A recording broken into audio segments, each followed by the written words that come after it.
speaker who has spoken here before, virtually as well, and that he is the senior minister at CSL Baltimore, and he's a trained actor. He is a excellent signer, and just a wonderful speaker, a wonderful human being. If you're not following him on his social media, he really posts some amazing stuff too. But join me in welcoming the wonderful Reverend Dr. Raymont Anderson. Namaste and greetings. Once again, Amani Center. So the last time, if I'm not mistaken, the last time I was with you was August of last year. So here we are again. And thank you for the invite. Thank you, Marcy. Thank you, community. Thank you, the many faces of the divine feminine. Today, we're talking about the many manifestations of, the many faces of, the many expressions of the divine feminine. Say what now? What is the divine feminine? Well, let's start with what it is not. It is not gender. The divine feminine is an energy. I have noticed quite a bit over the past, I don't know how many years, that a lot of people tend to avoid this notion of the divine feminine because they have in their minds, their consciousness, this idea about gender, and because of the indoctrination of what we think of gender, people think the divine feminine means weakness. Pause and breathe. The divine feminine is anything but weakness. Because the divine feminine is an aspect of God, and that which God is cannot be weak. So, let's start with a very basic idea of this topic, the many manifestations, the many faces of, the many expressions of the divine feminine, by thinking about the yin aspect of yin yang. Now note, I did not say yin and yang, or yang, depending on one's pronunciation. I did not say yin and yang. I said yin yang. They exist as one cohesive power. Now we tend to, because we exist in a world of duality, we tend to separate them and say black, white, female, male, feminine, masculine, etc., etc., etc. And yet, they exist as one. They are not opposites. They are complements. It is a complementary energy. Now, in the same way that love and law, complementary energy, both of them exist. And yet, once again, what we tend to do is we tend to make one more important or more viable than the other. So let's pause and breathe. Focusing on this concept, this energy of yin, the feminine. What is it? Well, the most basic is it's the negative, it's the dark, it's the intuitive, the creative, it is wisdom, it's imagination, peacefulness, relaxation, satisfaction. Those are some of the briefest definitions or expressions of the yin. Now, how often do any of us wear the face of wisdom, express wisdom, embody wisdom? What about peacefulness or creativity or satisfaction? You know, our culture and society love to keep us never satisfied. We always want the newest bauble, the newest trinket, the newest fad, the newest something. Why? Because that's the idea of consumerism.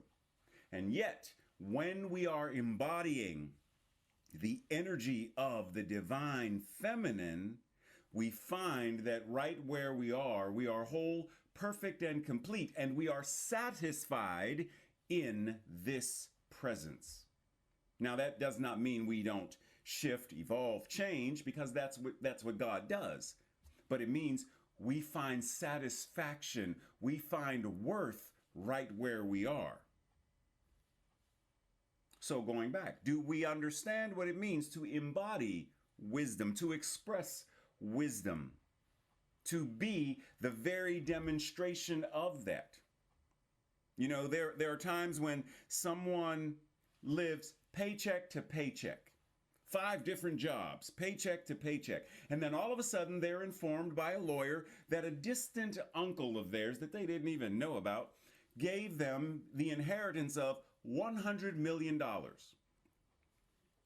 And yet, because their consciousness is steeped in and anchored in and grounded in precedent, not principle, precedent, they continue to live, move, and have their beingness from the consciousness of lack and scarcity, paycheck to paycheck. How many of us are doing the exact same thing when it comes to belief systems and paradigms regarding abundance or lack, regarding love versus animosity, hatred, othering, xenophobia? How many of us are living our lives based upon what we used to be when we were 5 years old or 15 years old or 25 years old, versus being anchored and grounded in the principle of love and law, the principle of embodying the highest and most expansive expression of the divine? When we hear the words, Ernest Holmes, he encouraged us to embody this idea. He said, there is a power for good in the universe, greater than I am, greater than you are, and you can use it.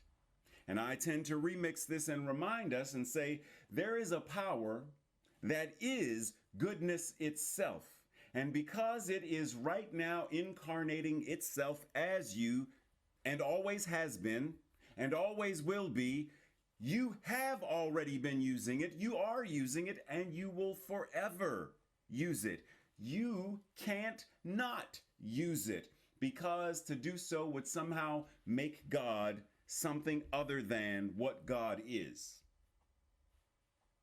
So you are right now already the face of the divine feminine. You are already deeply connected to that energy. But are you expressing it? Are you tapping into it? Are you, in the same way that that paycheck to paycheck individual, are you going to your bank account to make access, to withdraw the money to use it? Are you making a conscious connection to this power and presence that already is what you are? Oftentimes we talk about companies and we'll say that such and such someone is the face of the company. What exactly are we saying? They are the face of IBM. They are the face of Twitter. They are the face of, what exactly are we saying? They are the public representation. They are the outward expressing individual who shows what the values, the vision, the mission, the purpose of the company is. They are a literal walking demonstration of it. How many of us are the face of the divine feminine? How many of us are the face of new thought? How many of us are the face of love, compassion, truth, principle? How many of us are willing to be that? Say it again? Because, oh, yes, exactly. Because I hear, I know some of y'all are being awfully quiet, but I hear you thinking. I hear the words that are marinating in your head. Breathe. I often ask people, if a reality TV show was to follow you for a week, filming every aspect of your life. Now, granted, they're not going to broadcast all of it, but they're following you nonetheless. And, and they interviewed some of your closest family and friends, the people who know you the best. What would we discover is your outward expression of who you are, your outward demonstration of your mental equivalent would be what? What would we see? What would we hear? What would we experience following you to and from work, or to and from the grocery store, or standing in the 7 items or less line behind someone who's paying in pennies with 77 coupons? What would be your face? Right? What would be your expression of the divine? Or would you, paycheck to paycheck, live, move, and have your beingness from a from an expression of, yeah, I'm not worthy, yeah, I don't believe, yeah, I'm not that. I can't be that. Because, I've always been told that the feminine is weak. It means surrender. The intuition is weak. I'm not creative. What do you mean you're not creative? You are the infinite creative power and presence of all that is incarnating individually as you. You have to be creativity embodied in the flesh. But are you making access of it? Are you plugging into it? Are you downloading it? Because it doesn't matter how that creativity is expressed, whether it's knitting, sewing, cooking, skiing, painting, drawing, singing, gardening, really doesn't matter how the creativity is expressing. In a written blog, in poetry, it really doesn't matter as long as you are giving access to, giving expression to that aspect of the divine feminine. Because it manifests in many ways. It manifests as your intuition. How many of us trust our intuition versus what we have been conditioned to trust? Trust logic, trust reason, trust knowledge. I need to see, like Thomas, you said you're Jesus. I don't believe you're Jesus. Jesus died. Let me stick my fingers into the wounds and then I will believe that you are. Doubting. I need to touch it. I need to see it. I need proof. You can't prove that love is love. I could ask you, name someone that you love. I love my mom. I love my son. Okay, how do I know that you love them? Well, I'm nice to them. That doesn't mean you love them, right? I buy them flowers. It doesn't mean you love them. There are many people who abuse someone and they buy them flowers. They treat them nice on Monday, Wednesdays, and Fridays. How do you know? Because you feel it. You can't prove it to anyone, but you know it. You feel it. Your intuition is the exact same thing. Learn to listen to it, to feel it, to be aware of it. Allow the divine feminine manifesting itself as your intuition, as that subtle, I feel the hair raising on the back. I feel the God bumps. I see the red flags. I am listening to all of the sights and sounds and signals, symbols of the universe communicating to itself in, through, and as me. We don't have to abide by the idea of precedent that says we must be logical. We're not Vulcans. We must be rational. We must be sensible. Who says the intuition is not sensible? It doesn't make sense to say the intuition is not sensible because the intuition is God. God communicating to itself, however it communicates to us, through our gut, through our heart, some idea that pops into our mind. It's intuition. Now, the divine feminine is also the energy of darkness and shadow and the energy of the negative. Now, this could right here be a whole workshop in and of itself, because even in New Thought, we still talk about the negative, the shadow, and darkness as though it's bad. And positive is good. And yet the divine feminine, yin, is not bad. It cannot be. It is a necessary energy for creation, as is the darkness, as is shadow. They serve a purpose. And when we align and when we are consciously aware, and we do not dismiss, we do not vilify, we do not judge, we have no need to avoid these energies. We simply anchor and ground in awareness. And the practice, we give space for conscious evolution, transformation, and the embodiment of the divine. We give space for it. And we understand that all of these things require effort, not work, effort. See, I can raise my hand. Was that work? No, but it required effort. There was a conscious movement of the electrical symbols from the brain through the nervous system into the muscles, the tendons, etc., that caused my arm to raise. That's effort. There was energy exerted. In order for us to do this, we must exert the energy of. embodying it and putting it to work, showing it in our daily lives, being the face of it. So today, let us agree to connect with a small group of accountability partners, our own form of a mastermind group. And let's examine the divine feminine the same way an archaeologist examines a dig site and a physician and a scientist will examine a lab culture or some lab result. And let's create a treatment plan, an action plan for how we will embody the myriad manifestations of the divine feminine in our daily lives more actively and more consciously, until such time as we are unconsciously competent in living, moving, and having our beingness as the many manifestations of the divine feminine. Breathe, breathe, breathe. Breathe as we enter into that space where we recognize that which is truth.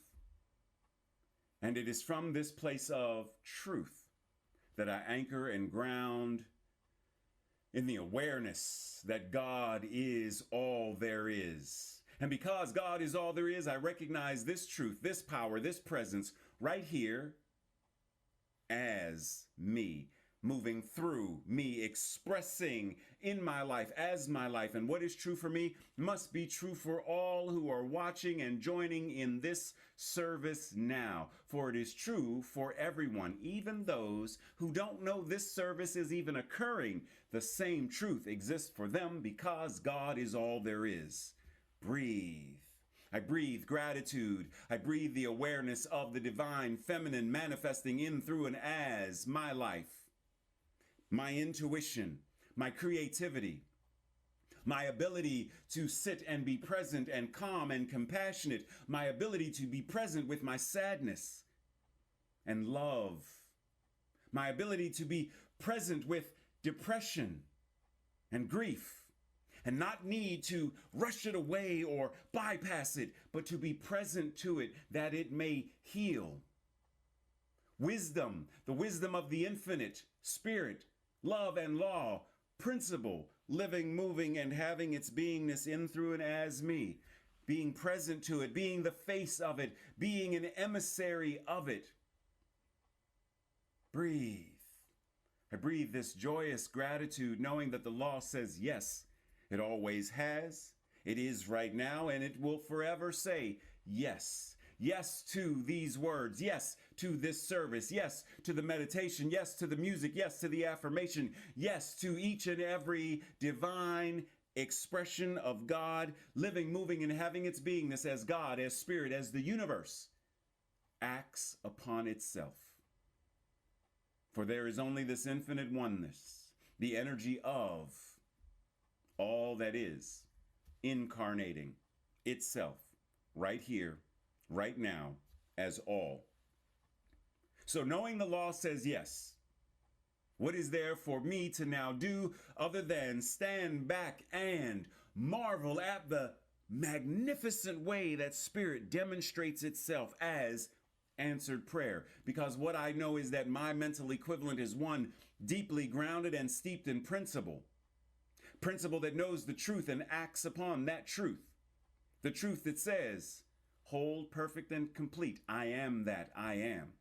And what is true for me is true for all, deeply steeped in, grounded in, living, moving, and having my beingness from that. And so I celebrate the demonstration of this treatment, this service as answered prayer. For there is only one mind, and that mind is God, and that mind is my mind now. And what is true for me is true for all. One mind, their mind. One mind, all mind. And so what exists right now in the mind of God, this treatment, this service, this music, this prayer, this affirmation, all of this already exists in the mind of God as answered prayer. For there can be nothing missing or absent in the one mind. And so I see it, I feel it, I know it as whole, perfect, and complete in divine expression, for it is answered prayer. And so it is. Namaste, greetings, much love and appreciation to you all, and I will see you soon. Take care. Have an amazing Sunday.